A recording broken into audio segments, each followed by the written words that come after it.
Today we're going to look at an easy way to add a full-featured login system to your React projects, and it also includes social media integrations.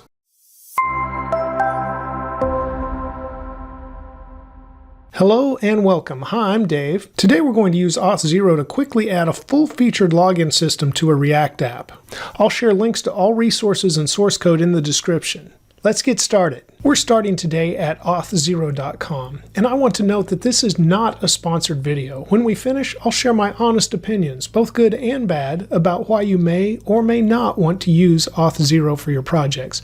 And really, even if this was a sponsored video, I would still share my honest opinion. All right, let's get started by clicking the Sign Up button here on Auth0.com. This should take us to a page where we can create a login, but we don't have to use an email and a password. We can use one of the social connections they provide. So I used GitHub. Now you probably haven't done this yet, so go ahead and do that. I've already done this. After you create your account here, then it'll probably take you to the login page, which I'm going to go to with this link right up above. And as I mentioned, I used my GitHub account. So we'll once again see a login here, and I'm just going to continue with GitHub.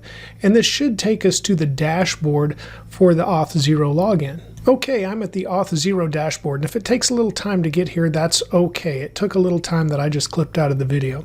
Okay, let's go to the applications over here in the left-hand menu, and when we click that, we get a drop menu, and I'll click applications from the drop menu as well. Now, this is going to show a default application that you probably have in your account, and I created a test one here already, so I'm just going to create one more by clicking Create Application. And instead of my app, which is the default name, let's call this React Spa for single page application. And we can choose single page web applications right here and then click create. And now we're on the page for our application, and it's asking us what technology we're going to use for our web app. So I'll choose React. And now it gives some tips and some links to the docs that you could use, but we're going to walk through some of that today already. Go to the Settings tab, which is the very next one after the Quick Start. And here we get some information that we're going to come back to, especially the domain and the client ID. But we want to scroll down, and when we get down here a little ways, we'll see allowed callback URLs. Now this is the URL that Auth0 should redirect to after a successful login. So for now, in our development environment, we just want localhost port 3000 because that's where we develop our React apps when we just use npm start and start them in our local development environment. So that's where you'll want it to redirect back to. And also, the logout URL should be the same, and also the allowed web origins. Now, note this is just your development environment. You go into production, you need to change these to your domain name or wherever you're hosting this application. Okay, after you add that address into those three spots, scroll all the way down and choose Save Changes.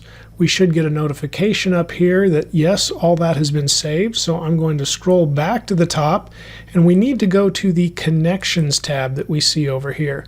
I believe you'll have a couple of defaults in here. When I first created my account, I had maybe Google and the username password authentication, but nothing was enabled. So whatever you have, go ahead and enable it over here on the right hand side. You can see that I added GitHub. So if you want to add more social connections, you can do that. Go to Get Started in the top left of the menu. And then if you scroll down just a little bit, we should see Add a Social Login Provider. You can click Add Social Connections. From there, when we get this page, you want to click Create Connection. And then we'll see all the different integrations that Auth0 has available. Here you see Apple, Facebook, Microsoft, LinkedIn, PayPal. Scroll down, here's Twitter. There's many more. So you can choose whatever you want. You can see that I added GitHub. And then after you add GitHub, you want to go back to the applications and then go back to the next applications link. And from there, click your application. And then go back to that Connections tab that we were at and just make sure that the new ones you added are also turned on, because I don't think they default to being turned on. I could be wrong, but I know when I first created my account, nothing was on here, and you do need to turn these on. Okay, let's go back to the settings because we're going to need that domain and client ID when we get into Visual Studio Code next. Okay, I'm going to resize my window here, take it over to the right, and now I've got our Auth0 page here on the right with the information we need, and on the left I've got Visual Studio Code. Now I've already got a React app created. If you are brand new to React, this tutorial may be too advanced for you, and I suggest going to my React.js full course for beginners, and I could link to that in the description below as well. But what we need to do here in the React app I've already created is install a dependency, and you can see that is at auth0/auth0-react. So I've already installed it, but you could open a terminal, and then inside the terminal window we're going to want to type npm as soon as I get my cursor ready to go, npm I, and then at auth0/auth0-react, and press enter. Now I've already got it installed, so I don't need to do it again, but this is what you need to type to go ahead and install the Auth0 library that you will need. Okay, so after you do that, then you should see this in your package.json file. Okay, let's show the file tree over here quickly. Now, over here by the package.json and the README, you could select one of these if you want to. We need to add one more file, and this is a .env file. Now, this holds environment variables, things that we want to keep secret and we don't want to send to GitHub with a repository. Actually, we don't want it in our Git repository at all, so we're going to put the .env file into our .gitignore file. But first, let's add the secrets we need here for development. Okay, in React, every environment variable needs to start with React_app_, and then whatever you want to name it. So we're going to use the auth0_domain, and you could name this different if you want to, but that's what we're naming it here. Then we just need to copy that domain and paste it right in here. Then just go down to another line. No semicolon needed, anything like that. We just have the variable name, =, and the value. So now we'll have React_app_auth0 to keep our naming pattern going, and then client_ID. Set that equal to, copy the client ID, paste it right in here as well, and that's all we really need. So I'm going to save after we've put these two environment variables in. Now let's quickly remember to add that .env to our gitignore file. So if you don't have it added, now React automatically has some of these in the gitignore file, but it doesn't just have .env. I can spell it correctly, there we go. And we just want to add that. Instead of being green over here, it should gray out. There we go. So it will not be added to our repository.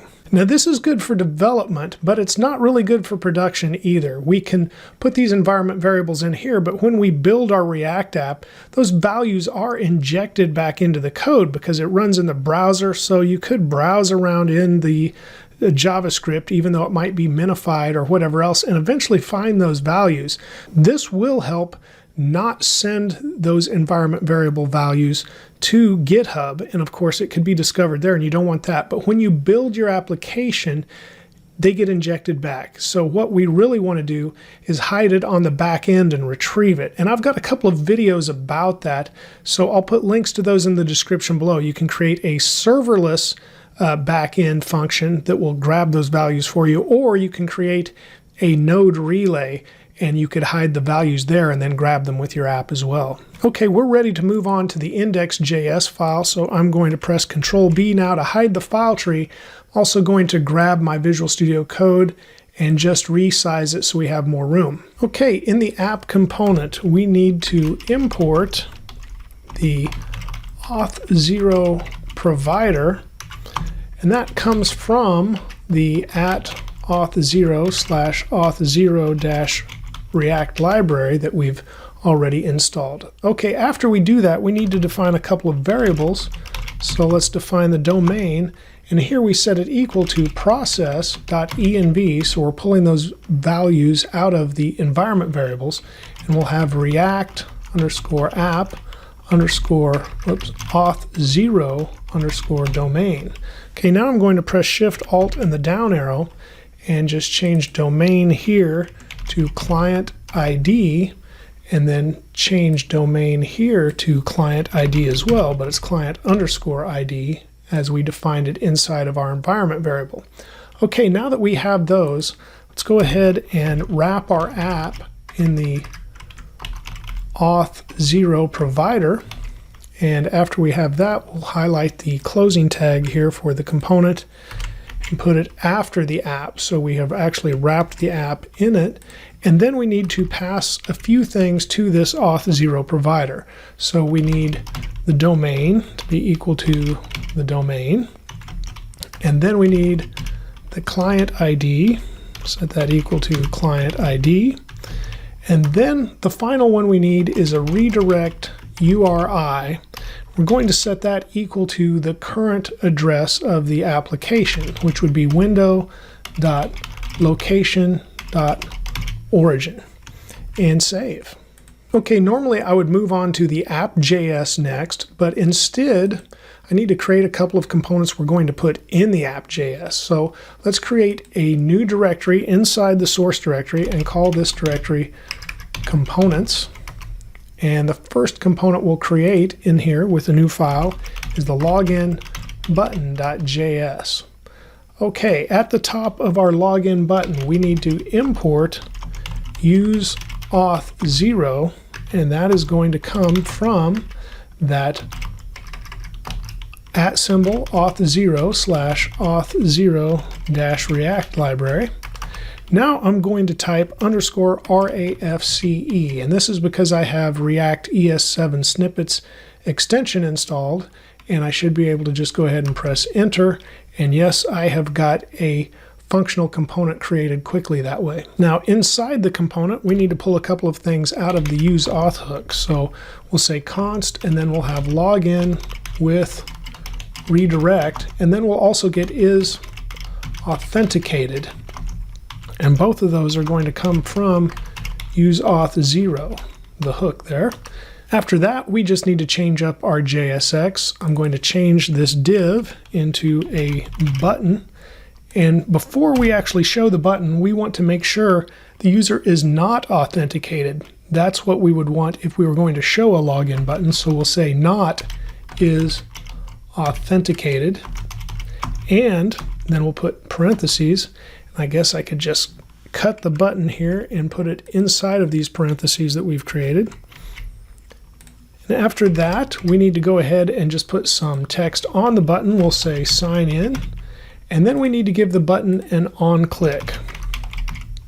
Let's set this equal to an arrow function, and inside the function we'll call login with redirect, and save. And now that we have a login button, we also need a log out button. I'm going to select all of this code with Control A, then press Control C to copy. And now I'm going to create another new file over here in the components directory and call this logout.button.js. Okay, inside the new file, I'm going to paste everything we had from login button, select both instances of the word login button, and change it to log out button. Other than that, we still need the use Auth0 hook. We still need the is authenticated, but we're going to change login with redirect, and I can select both of those and just change them to log out. So now we're going to call the log out function on a button click, and we'll switch the words to sign out instead of sign in. And instead of checking to see if the user is not authenticated, we want to make sure they are authenticated before we allow them to see a sign out button. So now we should be able to save this component. With both of these components now created, let's go to the app.js and import them and pull something together here that we can see inside of the web app. So we'll say import, and then we'll have login button, and there we go. And once we have that, we'll go ahead and do the same on the next line down, and we'll say import log out button, and now we have it as well. And now I'm going to highlight this div and select both instances of that and change it to a main element. And then also on the very first opening tag of the main element, I want to add a class name, and I'm going to set that equal to column. Now I've included a little bit of CSS inside of this repository that you can download in the description. If you want to use my CSS, you could use your own as well. Now I'm going to add an H1 element, and this H1 element is just going to say Auth0 login. And then we'll add our button components below that. So we'll have our login button that should only show if we are not authenticated, and our log out button that should only show if we are authenticated, and save. So now I'll press Control and the backtick, get a terminal window, type npm start. Well, we didn't get the M on there. npm start, and we'll fire up the React app and see if it responds as we expect it to. Okay, the app is up and running. One thing we haven't done yet though is sign out of our Auth0 account here. So if we hit this sign in button, we're not going to get exactly what you might expect because of that. So let's go ahead and sign out of our Auth0 account on the main page, and that way it won't already know who we are. So now you can see the sign in we have here from Auth0, but let's check out the sign in for our React app. We should be redirected to the Auth0 sign in. Here we are, and now we have fewer socials. I only have Google and GitHub right here, or we could use the email address and password. We also have a sign up option instead of a sign in. And we can go back to the login page over here. So I'm going to go ahead and sign in with my GitHub credentials, and then we should be redirected back to our application. Okay, it's asking if I authorize because I used a social sign-in, so I'll just click accept, and now it should take us right back to our React app. But instead of saying sign in, it says sign out. You may have noticed it briefly said sign in, and we're going to fix that in just a little bit. But first, let's add another component. So I'm going to go back to VS Code. We can close out of the terminal for now. And inside the components directory, let's add one more component, and let's call this profile.js.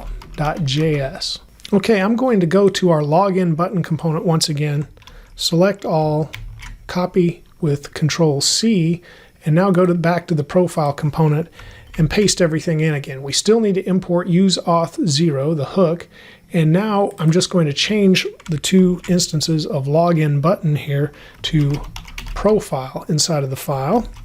And then instead of login with redirect and is authenticated, we still need is authenticated, but here we just need the user information. So we'll say user and is authenticated. Now in the JSX, we want to make sure a user is authenticated before we would show anything else. So we've got that much.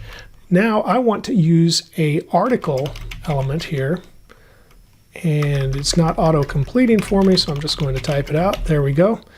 And now inside of the article element, well, let me go ahead and put a class name on this as well, just to add some quick formatting. Okay, so inside the article element, really I'm going to show more than this, but a quick dump would be to say json.stringify and then just pass in the user information. So this will let us see it quickly at first. So let's save that. Now let's go to the app.js and import that profile component. And now that we've got it imported, let's show it down here as well. Okay, now we'll resize our Visual Studio Code. And we've got some information here in the window. It's kind of bigger than the window's providing, so let me expand here. And we can see that JSON stringify dump and all the user information that we got from my GitHub account that at least was allowed to share. And that's something to consider because depending where the user logs in from, they might not have the same information. So we want to be cautious as we access this, so we'll probably use optional chaining. Let me go ahead and resize Chrome once again, and I'll resize Visual Studio Code and we can continue to work on this profile. Okay, back in the profile component, let's not do the JSON stringify, and let's make this a little more uniform. So we'll start out by saying if we have a user picture, we could get that information as that was available from my GitHub account. Now let's go ahead and put in an image element, and I'm going to set the source equal to user.picture. We've already checked to see if we have that, so it's safe to not use optional chaining there. Then we'll say alt for alt text is going to equal user. Now I'll do optional chaining and I'll say .name. I'm going to press Control-B to hide that file tree so we can see everything a little bit better too. Then after that, we need to close out that image element. So that provides an image if it exists, and then I'm going to put an H2 element. And inside the H2 element, I'm going to once again reference that user, all lowercase though, user optional chaining name. If it exists, we'll go ahead and use it inside of an H2. After that, I'm going to put an unordered list. Now inside the unordered list, I'm going to use object.keys. I'm going to pass in the user information, and then we can map over it. And so we'll have an object key, and I want to say object key there so I don't get confused with the list item key that we're going to use. And then we'll also have the index, and now we can have a list item here. So we'll say list item, and it has a key as we iterate through those. And then we'll use that object key. And then I'll put a colon, and then let's reference the value, and we'll do that with user, and then say, whoops, not here, we need a bracket, there we go, object key, so we actually get the value out of that. And I'll press Alt-Z to wrap this as well so we can see everything that's happening here. So down here then we have the closing list item tag, and we're closing that out. And that should pretty much do it. So we're going to map over the user information, and it's an object, so we're passing it to object keys. And this should look a little bit better than that JSON stringified dump. So let me go ahead and bring this back over. And yeah, we can see our page looks quite a bit better here now. Let's expand that. And there is the user information, much more readable, and I've pulled in my image from GitHub as well. So let's sign out again and try the sign in and see how everything looks. So now I'll click sign in. It shouldn't need my permission again after this, but we'll see. I've got to click continue with GitHub. That's how I choose to do it. No, it came right back. But once again, we saw a little bit of a page flash, and it said sign in, and then it re-rendered and said sign out. So let's update that because Auth0 gives us some tools to handle that. Okay, I'm going to resize Chrome once again, pull it over here to the right, and resize Visual Studio Code and get it back to a full screen. Whoa, that's not what I wanted at all. Here we go, back to the full screen, still getting used to my larger monitor. All right, now that we've done that, let's go to the app.js component. And in here, we're going to want to import that use Auth0 hook as well. So use Auth0. And now that we have that, we need to pull some information from it here. So we want to say const, and then is loading and error. And these will both also come from use Auth0.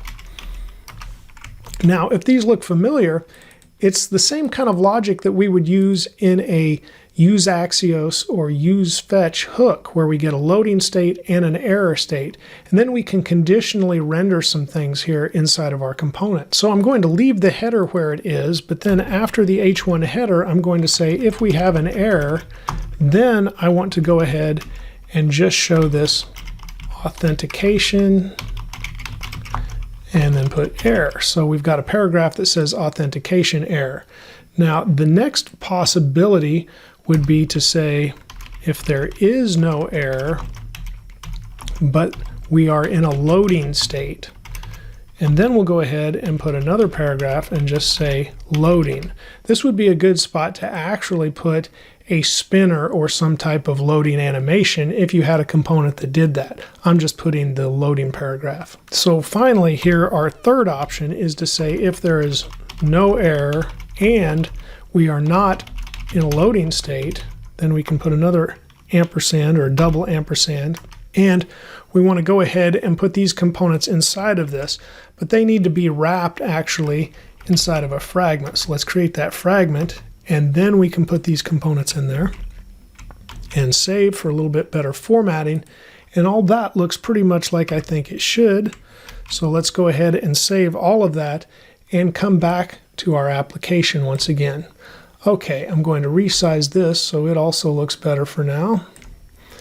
And we'll sign out and try this again and see if we see the flash or not. So when we sign in, we should get redirected. There we go.